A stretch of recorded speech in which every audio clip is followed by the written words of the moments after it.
I'm Zoe, a 28-year-old librarian with a past that reads more like a thriller than a quiet bookworm's life. I grew up in a neighborhood that taught me more about survival than any school could. I became a state champion in lightweight boxing and martial arts, not just for trophies, but to stand my ground. They called me Riptide back then, 'cause I was calm until I wasn't, and then I swept everything away. I remember the day I met Alex. It started like any other, with me shelving books and daydreaming between the quiet aisles of the library. But as I left work that day, some wannabe tough guys decided I was an easy target. That's when Alex stepped in, all chivalry and bravado. "Hey, leave her alone," he shouted, stepping between me and them. I rolled my eyes, knowing well I could handle it, but I appreciated the gesture. The thugs laughed. "What are you gonna do about it?" one sneered. Before I knew it, fists were flying. Alex took a hit, and that's when I stepped in. My training kicked in, and within minutes, the thugs were running away, nursing more than their pride. Alex was on the ground, nursing a busted lip. "Wow, that was amazing," he exclaimed, blood and awe mixing in his voice. "I'm Alex, by the way." "Zoe," I replied, offering him a hand up. From that day, we were inseparable. His parents welcomed me with open arms, his mother always saying, "You're the daughter I never had." His father would chuckle, "Well, she's certainly the protector we never knew we needed." But not everyone was a fan. Mark, Alex's younger brother, was different. The first time I met him, he sneered at my job. "A librarian, huh?" he scoffed. "What do you do, read all day?" I shrugged. "And keep the world of knowledge safe for the likes of you." He laughed, a harsh sound. "I prefer my women with a bit more edge." I raised an eyebrow. "Trust me, I've got more edge than you can handle." We left it at that, an uneasy truce between us. But I could tell, this was just the beginning of our story, one that would challenge me in ways I never expected. I went home that night, the house quiet except for the sound of Alex cooking in the kitchen. The smell of spaghetti wafted through the air, a simple pleasure after a long day. "You wouldn't believe the day I had," I started, but he turned, a smile wiping away any fatigue. "Let me guess, another round with the encyclopedia set?" "Something like that," I laughed. We settled into our routine, a peaceful life punctuated by the echoes of my past. I didn't know then how much my old life would come crashing back into my new one, but for now, I was content.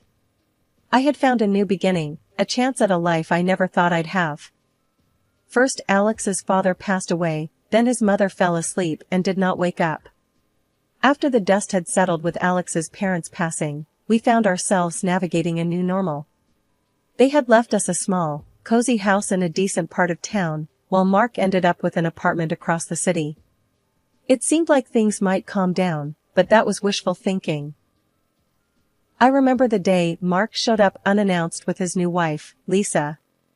She was a whirlwind of attitude and ink, her tattoos trailing down her arms like battle scars. I was in the middle of sorting through some old boxes when they barged in. "Hey, look what the cat dragged in," Mark announced with a smirk. Lisa stood behind him, chewing gum loudly, her eyes scanning the house like she owned the place. "Nice digs you got here," Lisa said, her voice dripping with a mix of admiration and disdain. I stood up, wiping my hands on my jeans. "Thanks, we like it. And you are?" She laughed, a harsh, barking sound. "I'm Lisa, Mark's better half. And by better, I mean way better." I couldn't help but chuckle. "Well, Lisa, welcome to our home. Just try not to break anything, including Mark." Mark rolled his eyes. "Always the joker, huh, Zoe? But seriously, this place is way too nice for a couple of bookworms. You should see the dump we're in." Lisa chimed in. "Yeah, we were thinking, maybe we could swap, you know? You take the apartment, and we take this little paradise." Alex, who had been quiet until then, laughed. "I think we'll keep what's ours, thanks." The conversation was tense, the air thick with unspoken challenges. Lisa strutted around the house, her every move calculated to intimidate. But I wasn't one to back down. "Listen, Lisa," I started, my voice steady. "This is our home, and you're welcome as family, but don't overstep. We all got to live our own lives." She snapped her gum and stared me down. "Oh, I'm just getting started, honey. I like a challenge, and this place," she gestured around, "is going to be mine." The audacity was almost laughable. Almost. I exchanged a look with Alex, who shook his head slightly, a silent message to let it go for now. They didn't stay long after that, but the tension lingered like a bad smell. After they left, Alex and I sat down in the living room, the silence between us heavy. "Can you believe them?" I finally said, breaking the quiet.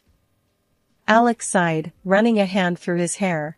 "Mark's always been a handful, but Lisa, she's something else." "I can handle her," I said, more to myself than to him. "I've dealt with worse." But as the days turned into weeks, and the weeks into months, that encounter marked the beginning of a series of events that would test our patience and our resolve. Lisa's bold claim on our home wasn't just idle talk. It was a declaration of war, and we were right in the crosshairs. The trouble began in small, annoying ways at first. I'd wake up to find trash thrown over our fence or nasty words spray-painted on the side of the house. "Get out," they'd say, or "not welcome." It was juvenile, but it set me on edge.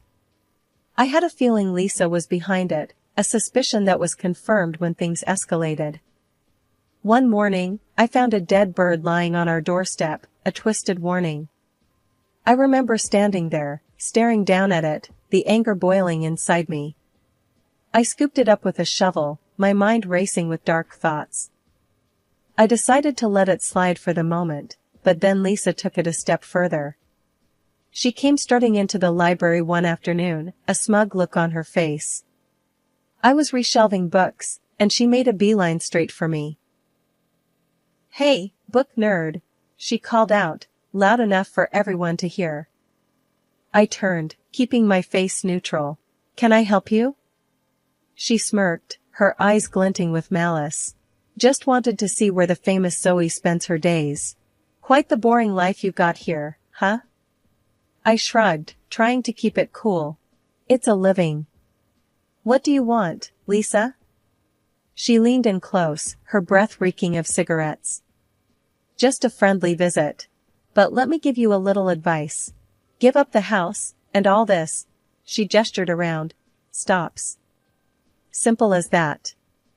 Before I could reply, she started knocking books off the shelves, her laughter echoing in the quiet room. I grabbed her arm, stopping her. "Enough, Lisa. Leave now, or I'll call the cops." She yanked her arm free, still smirking. "You wouldn't dare." "See you around, Zoe."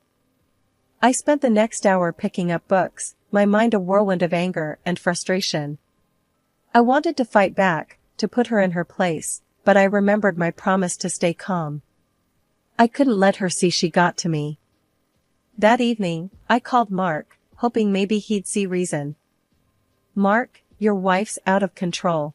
She came into the library today, caused a scene. It's got to stop," I said, trying to keep my voice steady. There was a pause, and then he laughed. Zoe, always so dramatic. Lisa's just having a bit of fun. But I'll tell you what, you give us the house, and I'll make sure she leaves you alone." I clenched my fist, feeling the old fire rise. "That's not going to happen, Mark. Control your wife, or I'll take matters into my own hands." He scoffed. "Big words, Zoe. Just remember, you started this." We hung up, the threat hanging heavy in the air. I didn't tell Alex about the call, not wanting to worry him more than necessary. But I knew things were about to get a lot worse. It was only a matter of time before Lisa or Mark made their next move, and I had to be ready. The tension was like a thick fog, hanging over our home and seeping into every corner. I could feel it, a constant reminder that things were far from okay. It wasn't just the vandalism or the threats anymore. It was the waiting, the not knowing when or what would come next. One evening, as I walked home from the library, my nerves were on high alert. The streets were unusually quiet, the silence amplifying my anxiety. That's when I saw him, Mark, staggering down the sidewalk towards me, a bottle in one hand and a look of drunken fury on his face. "Hey, Zoe," he slurred, his words soaked in alcohol. "Thought you could ignore me, huh?" I stopped, my heart pounding. "Mark, go home. You're drunk." He sneered, taking a step closer. "This is my family's home you're living in. You don't belong here." Before I could react, he swung at me, his fist cutting through the air. Instinct took over. I dodged his blow and grabbed his arm, twisting it behind him.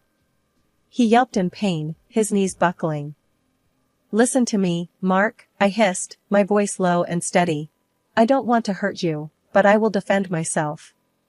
He struggled, trying to break free, but I held firm. "You're nothing, Zoe. A nobody." With a quick movement, I pushed him to the ground, his body hitting the pavement with a thud. He lay there, whimpering, the fight gone out of him. "Stay away from us, Mark," I warned, my voice cold.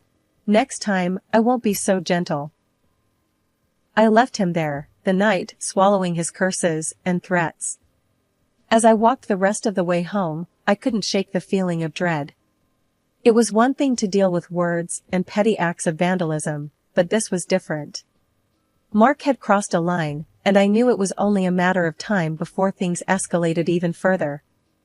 Alex was waiting for me when I got home, his face etched with concern. "Where have you been? I've been worried sick." I sighed, the weight of the evening pressing down on me. Ran into Mark. It got a little heated. Alex's eyes widened. "What happened? Are you okay?" I nodded, trying to reassure him. "I'm fine. Just tired of all this, tired of being pushed around." He wrapped his arms around me, a silent promise of support. "We'll figure this out, Zoe. Together." But as we stood there, clinging to each other, I couldn't shake the feeling that our troubles were far from over. I had reached my breaking point, and there was no turning back. I was ready to do whatever it took to protect our home, to protect our peace. And if that meant facing down the demons of my past, then so be it. I was no stranger to fighting, and I wasn't about to start backing down now. The days that followed were a blur of unease and whispered conversations. The incident with Mark had shaken me more than I wanted to admit. I knew I had to tell Alex everything, but part of me dreaded his reaction. Would he see me differently, knowing the full extent of the violence I was capable of? When Alex finally came home from his trip, I was a bundle of nerves. He looked tired, the lines on his face deeper than when he left. He dropped his bags and pulled me into a hug, a silent question in his embrace. "Zoe, what's wrong?" he asked, his voice laced with worry. "You're shaking." I took a deep breath, the words tumbling out. "It's Mark and Lisa. They've been terrorizing us, and it's getting worse." His brow furrowed, confusion and anger mixing in his eyes. "What do you mean? What happened?" I told him everything, from the dead bird to the confrontation with Mark. With each word, I saw the shock and hurt flash across his face. "You've been dealing with this alone? Why didn't you tell me?" Alex's voice cracked, a mix of anger and concern. "I didn't want to worry you, and I thought I could handle it," I admitted, my voice barely above a whisper. He sighed, running a hand through his hair. "Zoe, we're in this together. You don't have to carry this burden alone." I nodded, the guilt and relief swirling inside me. "I know. I'm sorry. I didn't want you to see this side of me. The side that fights, that hurts people." Alex took my hand, his grip firm. "I married you for all of you, Zoe. Your strength, your courage, it's part of who you are. And I love you for it." We talked late into the night, making plans and discussing our options. But underneath the strategy and determination, there was an unspoken fear. What if it wasn't enough? What if Lisa and Mark didn't back down? The next morning, I woke up to the sound of Alex on the phone, his voice low and urgent. I walked into the kitchen, catching snippets of his conversation. "Can't go on like this. We need to take action," he was saying. "I'll call the lawyer, see what our options are." He hung up and turned to me, a determined look on his face. "We're going to fight this, Zoe. Legally, and if necessary, we'll take other precautions. But we're not letting them win." I nodded, the fighter in me rising to the surface. "I'm with you, Alex. Whatever it takes." But even as we banded together, ready to defend our home, I couldn't shake the feeling of dread. Confessing to Alex had lifted a weight off my shoulders, but it also made the threat more real. This was no longer a distant danger, it was at our doorstep, and we were about to face it head-on. The battle lines were drawn, and there was no turning back. The quiet life we had built was about to be tested, and I only hoped that our love and resolve would be enough to see us through. One brisk morning, as Alex and I were enjoying a rare moment of quiet, a loud knock shattered the peace. We exchanged a wary glance before I opened the door. There stood Mark and Lisa, flanked by a group of guys with a rough, gangster edge. Lisa's smug grin told me everything I needed to know. This was her latest attempt to intimidate us, to scare us into giving up our home. "Look what we brought you," Lisa taunted, gesturing to the menacing crowd behind her. I felt Alex stiffen beside me, but I kept my cool. "This isn't going to work, Lisa. You can't bully us out of our own home." That's when the unexpected happened. The apparent leader of the group, a broad-shouldered guy with a commanding presence, stepped forward and burst out laughing. It wasn't the reaction any of us were expecting, least of all me. "Zoe, is that really you?" he exclaimed, his laughter subsiding into a wide grin. I squinted, taking in his features, a flicker of recognition igniting in my mind. Danny Coleman?" The rest of the group looked on in confusion as Danny nodded, still grinning. "In the flesh. Can't believe it's you, Riptide." The old nickname sent a shockwave through the crowd. I saw the change in their eyes, the way their posture shifted from hostile to respectful. Lisa and Mark were visibly taken aback, the confidence draining from their faces. Danny turned to the group, his voice loud and clear. "Folks, you might not know this, but Zoe here is a legend. We grew up in the same neighborhood, saw her fights. Trust me when I say, she's not someone you want to mess with." The murmurs of acknowledgement and nods of respect were almost surreal. Here I was, facing a potentially dangerous situation, and suddenly I had an advocate in the most unexpected form, a former classmate turned gang leader. Danny addressed Lisa and Mark directly, his tone serious. "You two got it all wrong. Trying to bully Zoe out of her house? That's not going to fly, not with me here." Lisa's voice was barely a whisper, her bravado gone. "But, this is supposed to be our house. We deserve it." Danny shook his head, the finality in his motion clear. "You don't deserve anything by terrorizing people, especially not someone like Zoe." He turned back to me, his expression softening. "Look, I know we've had our differences in the past, but no one messes with you. Not on my watch." As they left, with Lisa and Mark trailing behind, a defeated duo, the neighborhood's silence returned. But it was a different kind of quiet now, one filled with newfound respect and an unexpected sense of security. I closed the door, leaning back against it, the adrenaline slowly ebbing away. Alex wrapped his arms around me, a mix of shock and relief on his face. "I can't believe that just happened." I smiled, the tension finally releasing. "Neither can I. But I'm not complaining." We had faced down a threat with the most unlikely of outcomes. As I looked out the window at the retreating figures, I realized that sometimes, the past doesn't just haunt you, it comes back to lend a helping hand. And with that thought, I knew we were going to be okay. We had stood our ground, and we had won. After the standoff with Danny and his crew, things took a swift turn. The air around our little home was charged with a sense of change, a palpable shift in the winds that had been threatening our peace for so long. The first sign of this change came unexpectedly, just a few days later. I was out in the garden, tending to the roses that had started to bloom again, when I saw Lisa, her usual brashness replaced with a hunched, defeated posture. She was alone, without Mark or any of her so-called friends. She barely glanced my way as she made her way to her car, piled with boxes and bags. It was clear, she was leaving. The news spread quickly. Danny, the unexpected ally from my past, had made good on his word. He kicked Lisa out of the gang, severing her last ties to the community she'd tried to dominate. Without the backing of her tough friends, Lisa no longer felt safe or powerful in the city. Her departure was quiet, almost unnoticed, a stark contrast to the loud, defiant character she had always portrayed. Mark was next. He came by a few days after Lisa's departure, his car filled with the last of his belongings. He stopped by our house, a hesitant figure at the end of our driveway. I went out to meet him, curious about what he had to say. "Zoe," he started, avoiding my eyes. "I'm leaving too. Sold the apartment. It's time for a fresh start, somewhere far from here." His voice was soft, lacking the harsh, mocking tone I'd grown used to. I could see the toll the recent events had taken on him, the realization of his mistakes finally dawning on him.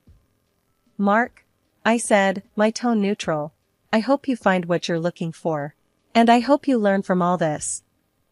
He nodded, a small acknowledgement of the chaos he'd helped create. "I'm sorry, Zoe, for all the trouble. I was wrong."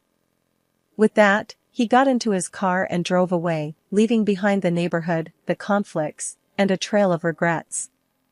The street that had once felt like a battleground was quiet again, the tumultuous chapter of our lives coming to a close. Inside, Alex and I watched from the window, a sense of surreal relief washing over us. "They're gone," I said, almost in disbelief. "Just like that." Alex wrapped his arm around my shoulder, pulling me close. "It's over," he whispered. "We can start to move on now."